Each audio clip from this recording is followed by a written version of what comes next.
hello and welcome to the keynote speech and presentation at the 5th International Conference on Science and Technology Research, prepared by the Organizing Committee of Scientific and Technical Research Association, called also STRA.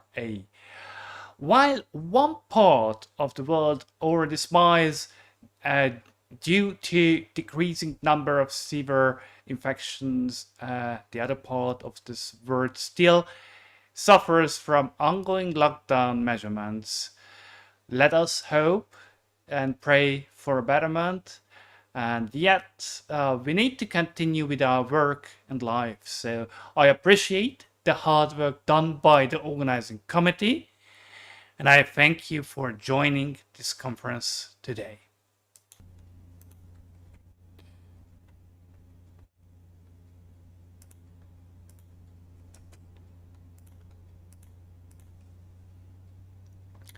So I start with my presentation. First, I introduce it, and obviously I also get into the previous researches, the methodology and the results, and also future recommendations. First of all, I would like to talk about my person very briefly and about the topic which we selected for today.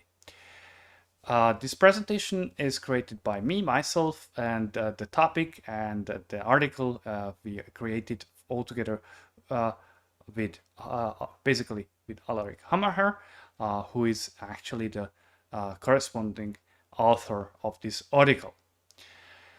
My name is Roland, and I graduated at the Vienna University of Economics and Business, and my position is since 2012 at Kwangwoon University as an associate professor. The research focuses on creative economic, disruptive technology, and intellectual property. And you see my mail address and also my website. You can contact me anytime if you'd like to. Now, the research topic itself, you see, it's about a fast developing augmented reality device. And the research has been done to find out appropriate, generic, and new input methods for AR, and how they also, let's say, allow the people, human to interact with them. These methods include gestures, voice input trackers, markers, or other haptic devices as well. Although many methods have been proposed in this sector, not all interfaces proposed by AR devices are easy and efficient as the mouse. Manufacturers generally rely on their own software development, and so software development kits, SDKs, to provide interaction. Sensors and trackers are often so specific that content needs to be developed with a target device in mind. Most of the time, the experience will be related to a certain manufacturer of technology. Specific aspects of the performance or operation of AR devices have been evaluated, for example, for the Google Glass project in the first experiences for lectures, also described by Ebner et al. So what we know is the inefficiencies of new input methods appeared also in comparison with the mouse input. Gestures are imprecise, input is slow, cloud processes voice input causes privacy problems, and input methods require long-lasting training. Now, the most popular AR devices around the globe are Microsoft Hololens, actually also the second edition now of that, the Epson Moverio, which is very similar to the Google Glass itself. We differentiate among the three types of AR interfaces: generic AR interfaces, tangible interfaces with tiles. This method was developed by Popirev et al. In early 2000 for AR, when the technology was in its very infancy. The two-handed interface for AR, Solavari and Garvots developed a specific AR interface called two-handed interface for AR. Similar to the previous example, this interface is tangible. This means that it can be interacted with by touch, so by touch, as if it would be a real world object. This interface consists of trackpad with a pen pointer. The two-handed interface for AR is an approach of tracking and mapping. It resembles a VR to the input sticks and trackers provided also for the HTC Vive. We also have, as the last one, the palm type.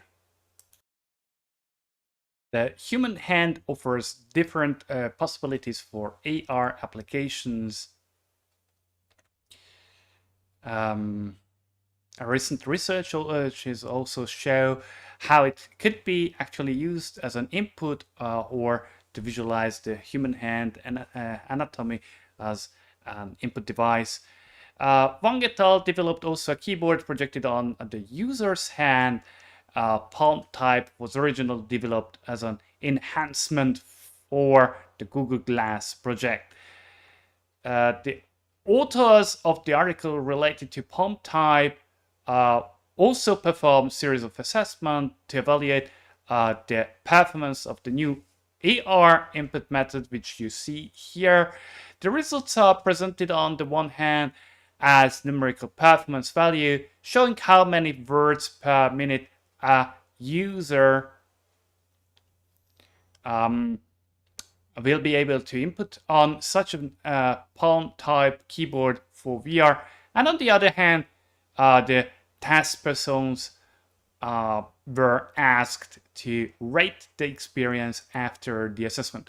The evaluation is measured on a scale from 0 to 10, as shown in the result displayed by the figure, and the numerical results are published using the numerical benchmark of words per minute, ranging between 9.19 and 10.1.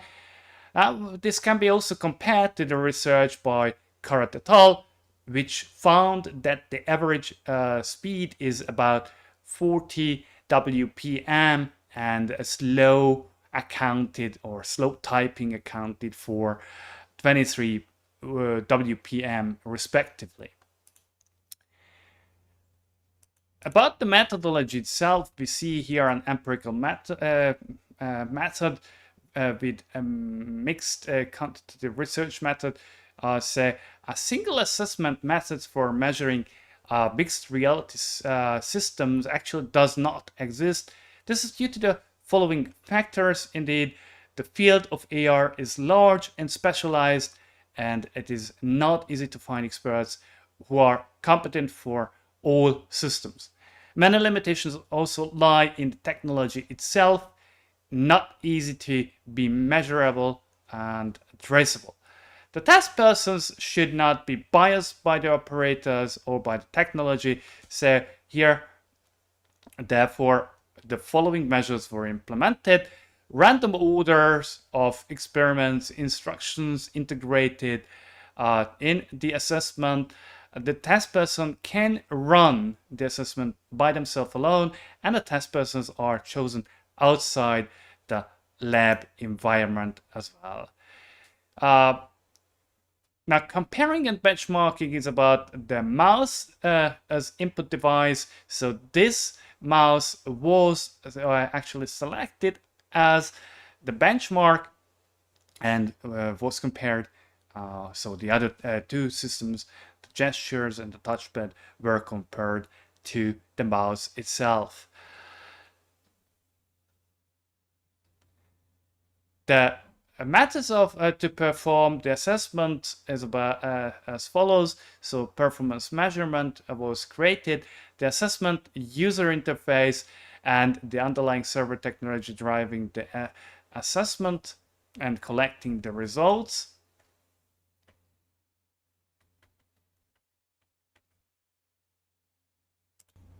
And here we see the figure 2, the assessment interface itself, left side for the user and right side for the manager, so the server side. The top line A here contains a small space for the instruction. In case of task with timeout, the background of the instruction space can optionally display a progress bar indicating the remaining time. And the element B is a vertical slider, which we see here, right? And this element allows selecting values between 0 and 10. The lower part of the interface displays two large buttons, one labeled start and the other, so D here, will be able to be read once the user triggered and has accomplished the task. The assessment manager sees the different interface. It contains a text field with the XML assessment here, and the controls F for loading, starting the assessment, and selecting the assessment devices as well. The lower side displays a real-time log view G, and the text field displaying the XML results H as well. In order to provide a reusable test environment for a large number of AR devices, the previously described user interfaces are generated by server equipment with wireless access point. So we have a wireless access point, and we display the assessment interface using a web view element or web browser. So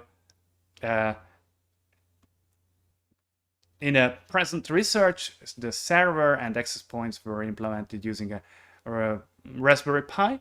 This approach has had two advantages. First of all, it assures a unified user experience, and second, it simplifies the assessment creation by not using any platform-specific development environment. So that's why you see that here we could use a web browser as well.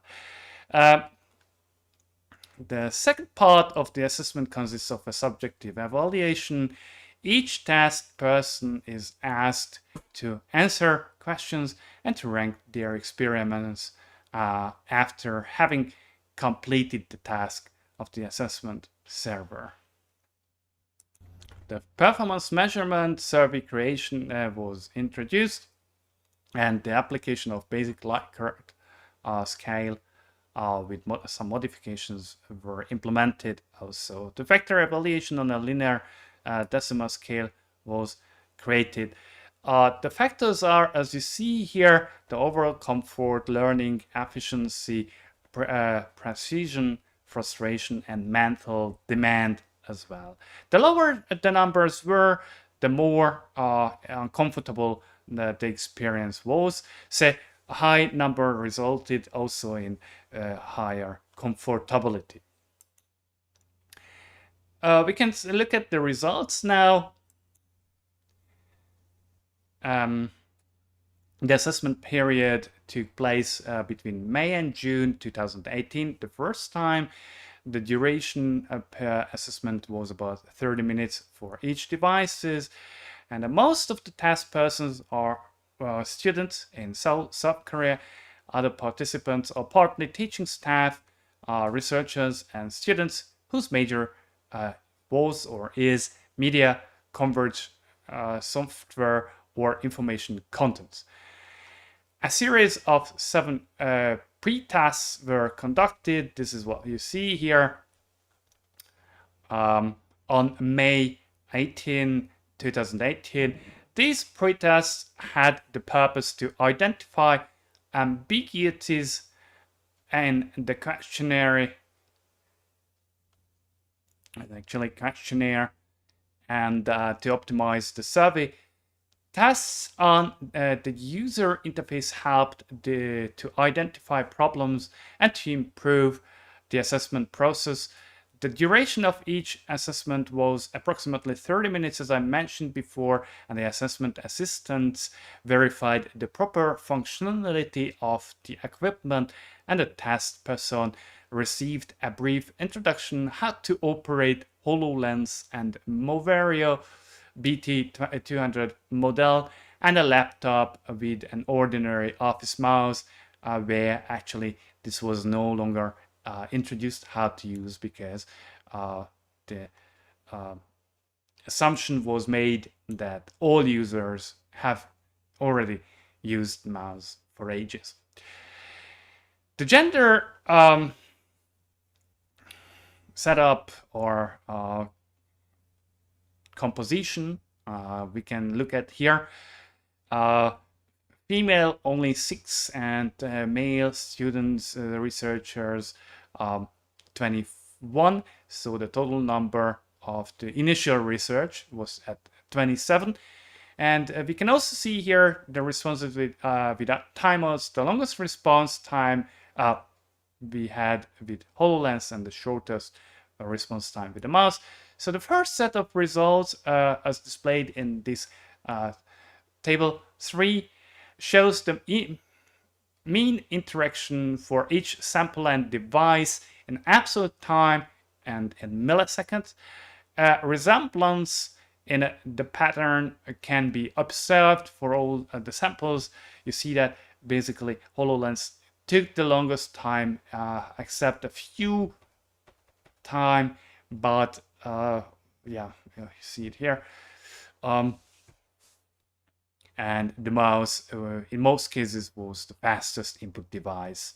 The original aim to account for errors in the input methods seemed biased by the fact that the test persons generally take as much time as needed in order to complete a task without any error.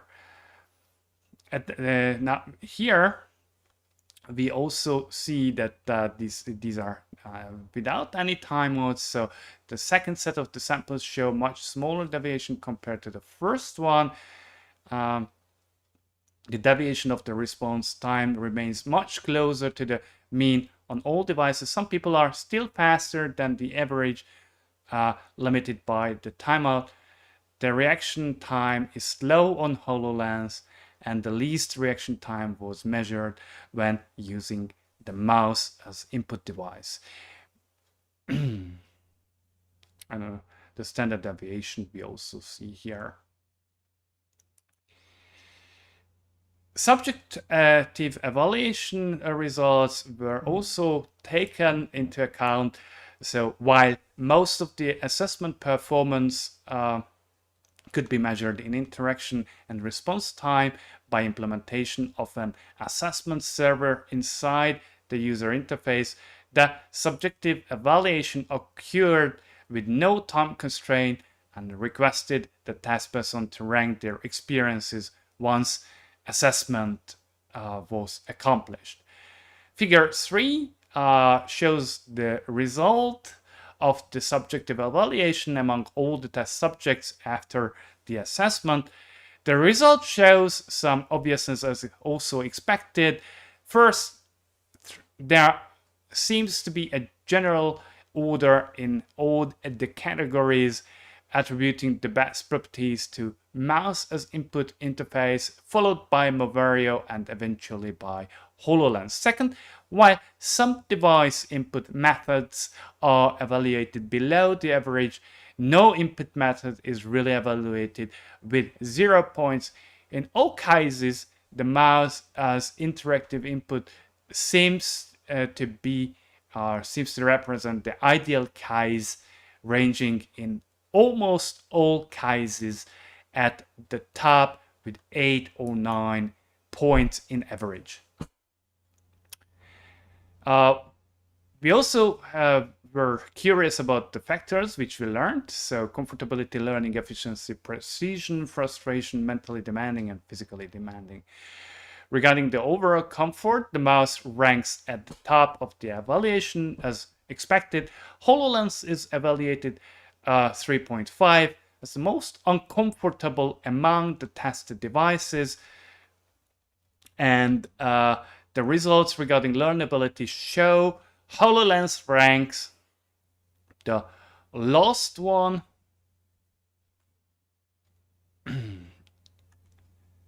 of this category, meaning that the most test persons considered it the hardest to learn how to correctly interact with the device. Efficiency is evaluated below average on HoloLens, so with a score of 4, while the mouse is evaluated as the most efficient device with a score of 8.4.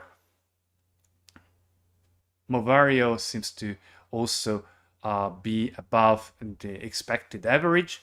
And regarding precision of all AR devices are evaluated less precise than a mouse, and among AR devices, HoloLens is the lowest. The level of frustration we can also realize in the case of HoloLens is very low, so very bad score, which ranks in a neutral region of frustration, we could also say, but still compared to mouse is very, very low. And the scores regarding mental and physical demand required for the operation of the device show against that the mouse ranks highest. We see here 8.7 an average, while 5.4 and 3.4 and respectively for these mentally and physically demands of HoloLens usage. Let's see now if there are any possibilities for further researches. Future assessment should increase the amount of samples in order to gain more reliability in data regarding operation and respondent results. Then we also, and that's why we actually now have about 100 students results, and we will then analyze that data.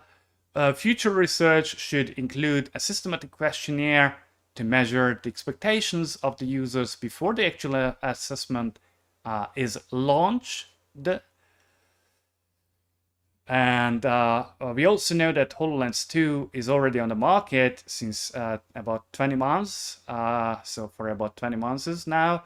Additionally, research is therefore recommended to be made to compare the efficiency of the two devices also, so HoloLens compared to HoloLens 2.